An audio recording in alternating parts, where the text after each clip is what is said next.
Guys, flex ko lang sa inyo ang aking purple bonggabilya. Ayan. Sa rooftop ako ng aming tindahan. Rooftop gardening. Ayan. Purple bonggabilya. Ayan. Variegated yung kanyang dahon. Ayan. Ganda ng dahon niya, variegated. Tapos ang kanyang flower ay purple. Diba? Ayan. Pang-update lang sa aking page. Ayan. Meron din ako ng lumamela. Ayan. Palipas na rin. Ayan. So, ayan ang aking garden na magulo. Ayan. Time check, 7 AM in the morning. Ayan, nagkakape lang ako pero naisipan ko mag-vlog. Actually, pinatabaan ko to. Nilagyan ko siya ng konting cow manure.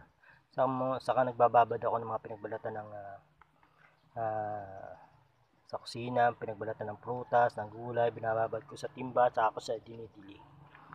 Ayan, meron din akong Sansevieria, Cryptanthus. Ayan, aking mga caladium na bottom water. Ayan, aking magulong garden. Mga colocasia yan. Ayan. Ito si Cobra Fern. Salamat guys. Thanks for watching. Yes, yo.